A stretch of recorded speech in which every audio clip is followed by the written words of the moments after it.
तो अल्केन की रिएक्टिविटी, तो बेटा हमें पता है कि अल्केन वर्ड का जो मतलब है, alkane is sometime refer as paraffin. Alkane को ना हम बेटा पैराफिन कहते हैं। वर्ड पैराफिन का मतलब लीस्ट रिएक्टिव। तो अल्केन जो बेटा लीस्ट रिएक्टिव। अच्छा, अल्केन के लीस्ट रिएक्टिव होने का सबब दो बेटा, यहां पर दो रीजन है अल्केन के लीस्ट रिएक्टिव होने। एक तो अल्केन के अंदर मौजूद है नॉन पोलर बॉन्ड होने की वजह से जो पोलर रिएजेंट है they can not find any site in alkane for reaction. दूसरा, इस अल्केन के अंदर मौजूद है बेटा single carbon bond, single carbon hydrogen bond, और ये सिंगल बॉन्ड जो है ये कहलाता है बेटा sigma bond. This bond is a sigma. और आपको पता है थर्ड बात कि sigma bond is a strong. ये स्ट्रॉन्ग बॉन्ड है बेटा, इसको ब्रेक होने के लिए large amount of heat energy चाहिए, एनर्जी ज्यादा चाहिए, इसीलिए जो अल्केन है वो लेस रिएक्टिव, उनकी रिएक्टिविटी बहुत कम है। दो रीजन, नॉन पोलर और सिंगल कोवलेंट बॉन्ड यानी कि सिग्मा बॉन्ड। अब जो अल्केन है वो मोस्टली कौन से रिएक्शन देते हैं, तो बेटा सेकंड लेक्चर के अंदर हमने इसके कंबस्शन और ऑक्सीडेशन रिएक्शन पढ़े। आज हमने अल्केन का सब्स्टिट्यूशन रिएक्शन पढ़ा। वेरी मोस्ट सब्स्टिट्यूशन रिएक्शन, पहले भी मैंने आपको बताया कि सब्स्टिट्यूशन जो रिएक्शन होते हैं वो तीन टाइप्स के होते हैं। Substitution, three types of substitution आती है। एक सब्स्टिट्यूशन जिसे हम कहते हैं बेटा free radical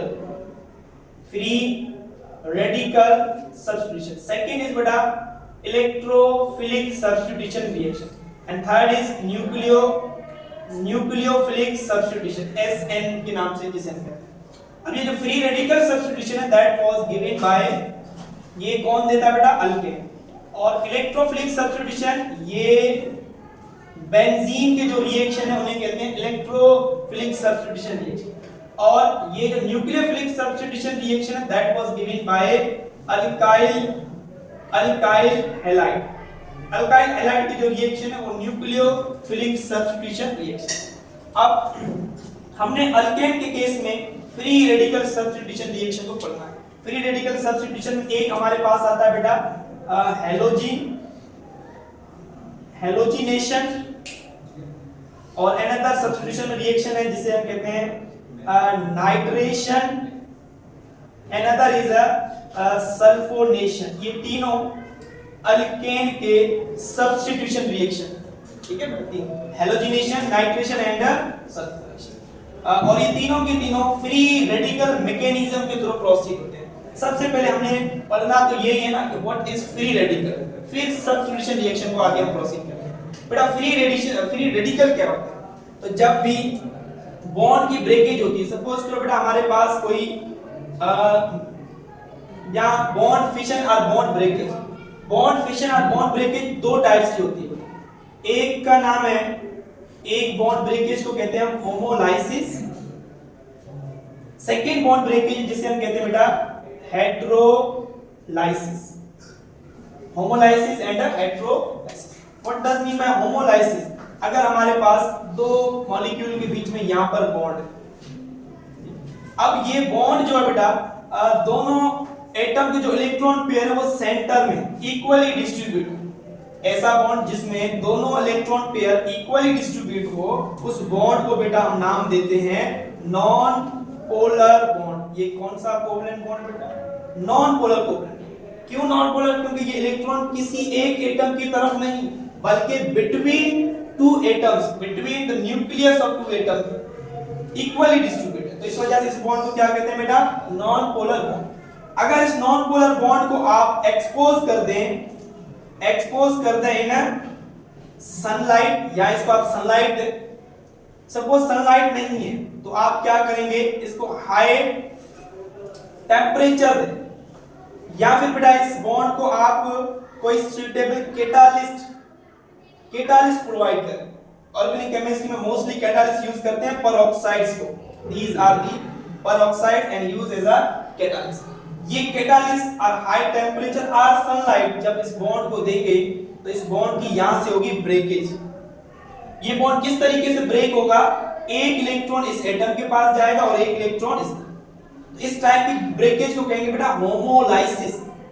equally break Downing, होमो यानी कि इक्वल, लाइसिस यानी कि ब्रेक डाउन। तो क्या हो जाएगा, एक इलेक्ट्रॉन ए के पास और बी का इलेक्ट्रॉन बी के पास। इनको बेटा आप नाम देंगे फ्री रेडिकल्स। ये आपके पास क्या है, फ्री रेडिकल्स।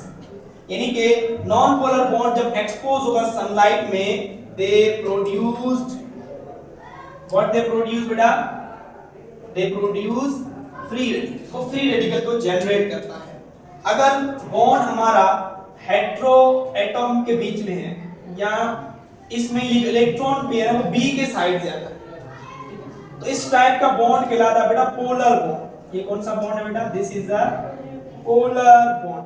और जब इस पोलर बॉन्ड को आप पोलर सॉल्वेंट में ऐड करेंगे, इसमें बेटा पोलर सॉल्वेंट हमारे पास वाटर और अल्कोहल, इसमें जब आप ऐड करेंगे तो ये पोलर बॉन्ड यहां से ब्रेक होगा। किस तरीके से, दोनों इलेक्ट्रॉन इसके तरफ चले जाएंगे और इसके तरफ कोई इलेक्ट्रॉन, तो बी के ऊपर चार्ज आ जाएगी पॉजिटिव और ए के ऊपर, बी के ऊपर नेगेटिव और ए के ऊपर बेटा पॉजिटिव। तो यहां से चार्ज स्पीशीज डेवलप होंगे। पॉजिटिव चार्ज वाले को कहेंगे बेटा हम केट आयन और नेगेटिव वाले को बेटा एन। यानी कि पोलर बॉन्ड को जब हम पोलर सॉल्वेंट में ऐड करते हैं तो इट प्रोड्यूस्ड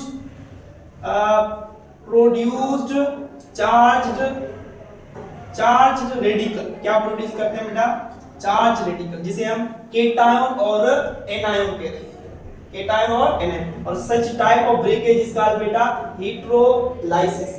हेटेरोलाइसिस के नतीजे में we get charged radical, homolysis के नतीजे में we get free radicals. Okay, तो बेटा फ्री रेडिकल्स जो हमारे पास हैं, free radicals, how can you define the free radical. तो जैसे हमारे पास for example chlorine, that is free radical. Or some time bromine के ऊपर dot, this is free radical.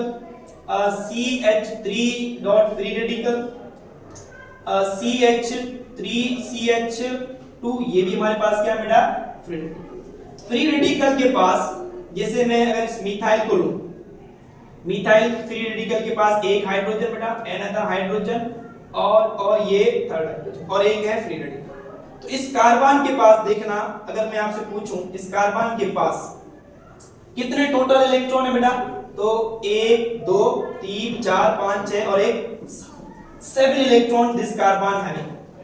कितने इलेक्ट्रॉन बेटा, 7। और जिसके पास 7 इलेक्ट्रॉन्स होते हैं, इस फ्री रेडिकल के पास कितने इलेक्ट्रॉन है बेटा, 7। और इसके अलावा इस कार्बन की जो हाइब्रिडाइजेशन है वो sp2 है।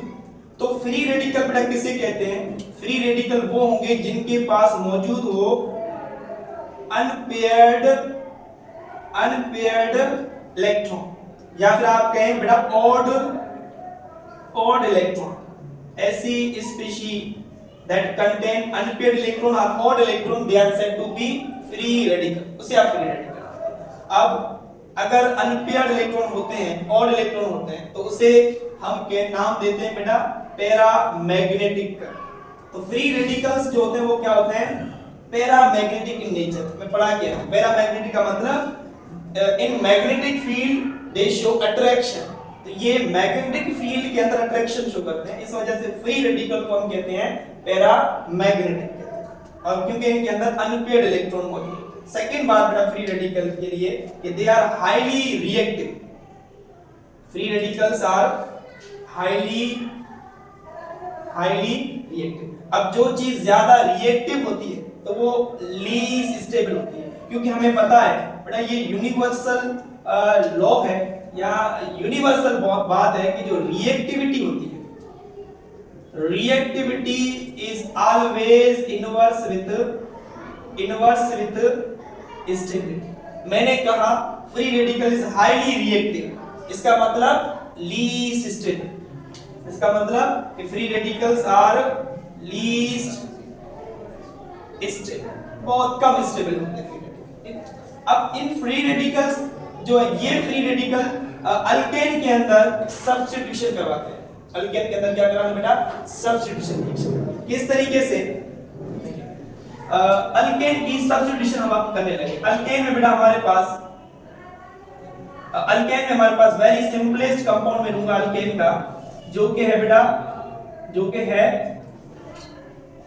Methane. CH, this compound is known as beta methane. और जब इस मीथेन की हम करवाएंगे हैलोजिनेशन करेंगे। क्या करेंगे बेटा? यानी कि मैं इसको क्लोरीन के साथ रिएक्ट करवाऊंगा। किसकी प्रेजेंस में होती है बेटा ये सब्स्टिट्यूशन रिएक्शन अल्केन के? तो सनलाइट की प्रेजेंस। क्या बेटा? सनलाइट या अल्ट्रा वायलेट रेडिएशन, जिसे आप नाम देते हैं बेटा, जिसे आप लिखते हैं H न्यू करके। H is a Planck's constant, new is a frequency. ठीक है? या फिर अगर हमारे पास सनलाइट नहीं है, डार्किन है, तो आप क्या करेंगे? यहां पर हाई टेम्परेचर भी अप्लाई कर सकते हैं। या फिर टेम्परेचर भी अप्लाई नहीं करें तो आप क्या करेंगे? यूज करेंगे यहां पर कैटालिस्ट। तो इनकी प्रेजेंस में ये जो क्लोरीन है, यहां से हाइड्रोजन को क्या कर देगा? सब्स्टिट्यूट कर देगा। क्या कर देगा बेटा? हाइड्रोजन को CH3 और Cl बन जाएगा। यहां से एक क्लोरीन ने हाइड्रोजन को सब्स्टिट्यूट कर दिया और उसकी जगह पे आगे लगा। इस रिएक्शन को कहेंगे आप सब्स्टिट्यूशन रिएक्शन ऑफ अल्केन और मीथेन। अब ये रिएक्शन यहां पे स्टॉप नहीं होगा, फिर एक दूसरा क्लोरीन आएगा, वो इस हाइड्रोजन को सब्स्टिट्यूट करेगा। तो यहां से हमारे पास CH2Cl2 प्रोडक्ट बन जाएगा, दूसरा प्रोडक्ट। अब तीसरा हाइड्रोजन जो क्लोरीन है वो आएगा, इस हाइड्रोजन को सब्स्टिट्यूट करेगा और हमारे पास अनदर प्रोडक्ट मिलेगा CHCl3।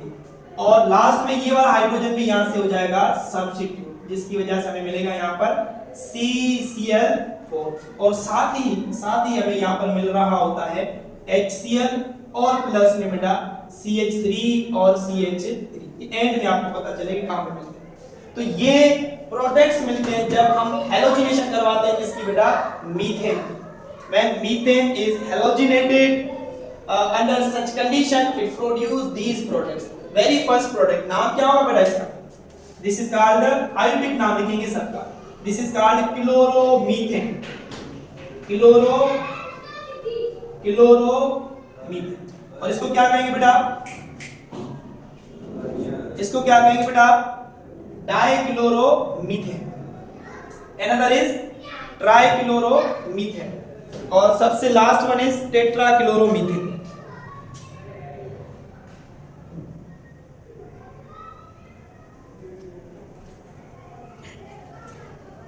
तो हैलोजिनेशन ऑफ मीथेन से हमें ये प्रोडक्ट्स मिले हैं। ठीक है बेटा? क्लोरोमीथेन, डाइक्लोरोमीथेन, ट्राइक्लोरोमीथेन और टेट्राक्लोरोमीथेन। अब हुआ क्या है बेटा? यहां से हैलोजन ने एक हाइड्रोजन को सब्स्टिट्यूट किया, जिसके लिए मैं यहां पर वर्ड लिखूंगा सक्सेसिव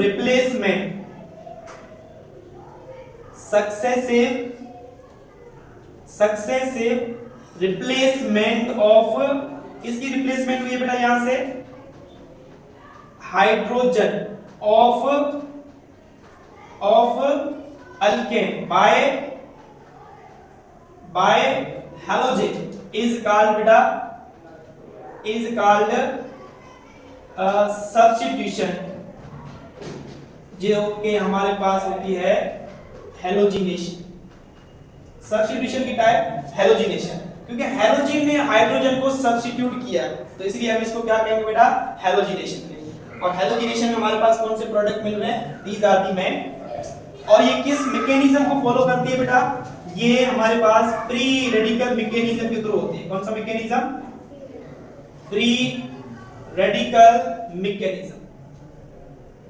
बेटा फ्री रेडिकल मैकेनिज्म के 3 स्टेप्स होते हैं। How many steps? 3 steps. Very first step जिसे कहते हैं हम इनिशिएशन। ये जो रिएक्शन ऊपर प्रोसीड हुआ है, very first step initiation reaction. Initiation का मतलब कि यहां पर इस फर्स्ट स्टेप में होती है होमोलाइसिस। क्या होती है बेटा? होमोलाइसिस। होमोलाइसिस का मतलब इस स्टेप में फ्री रेडिकल जनरेट होते हैं। इस स्टेप में फ्री रेडिकल, जैसे सपोज कि क्लोरीन यूज किया हमने, तो यहां से ये जो सनलाइट है इसकी बॉन्ड की ब्रेकेज होगी और यहां पर हमें क्या मिलेंगे बेटा, दो फ्री रेडिकल्स। ठीक है, अब यहां पर तो फ्री रेडिकल जनरेशन होती है। सेकंड स्टेप आता है जिसे हम कहते हैं प्रोपिगेशन। प्रोपिगेशन, अब इस प्रोपिगेशन में क्या होता है कि ये जो फ्री रेडिकल जनरेट हुए हैं ये मिथाइल फ्री रेडिकल प्रोड्यूस करते हैं। जैसे ये हाइड्रोजन है, मीथेन है। अब ये जो फ्री रेडिकल यहां से जनरेट हुआ है वो इस बॉन्ड को ब्रेक करवाता है, जिसकी वजह से यहां पर एक फ्री रेडिकल ये और ये फ्री रेडिकल मिलता है। ये फ्री रेडिकल फिर हाइड्रोजन के साथ कंबाइन होकर क्या बना देगा, HCl, और यहां से हमें क्या मिल गया बेटा, मिथाइल फ्री रेडिकल। फिर ये मिथाइल फ्री रेडिकल आगे जाकर दूसरे फ्री रेडिकल के साथ कंबाइन होकर बनाएगा क्लोरोमीथेन। ठीक है, इस तरीके से आगे ये रिएक्शन प्रोसीड होता जाएगा और इस स्टेप को कहेंगे आप प्रोपिगेशन। लास्ट स्टेप जो होती है बेटा, जिसे कहते हैं हम थर्ड स्टेप इस फ्री रेडिकल का, दैट इज टर्मिनेशन। कौन सी स्टेप बेटा, टर्मिनेशन। अब टर्मिनेशन में जितने भी फ्री रेडिकल मौजूद हैं वो आपस में कंबाइन होकर मॉलिक्यूल बनाते हैं। जैसे क्लोरीन का फ्री रेडिकल अगर मौजूद है तो क्लोरीन के फ्री रेडिकल के साथ रिएक्शन करके क्या बना लेगा बेटा, Cl2। अगर मिथाइल का कोई फ्री रेडिकल मौजूद है तो वो क्लोरीन के फ्री रेडिकल के साथ मिलकर क्या बना लेगा, CH3। और अगर एक मिथाइल का रेडिकल मौजूद है, दूसरा भी मिथाइल का रेडिकल है, तो ये आपस में मिलकर क्या बना लेंगे बेटा, ईथेन। मैंने यहाँ पर लिखा भी है कि ईथेन भी हमें प्रोडक्ट में मिलता है। तो ये यानी कि मैकेनिज्म है जिस मैकेनिज्म के थ्रू ये जो रिएक्शन है हैलोजिनेशन प्रोसीड होती है। ठीक है बेटा, so that is all about the halogenation or substitution of alkane। ठीक है, अल्लाह हाफिज।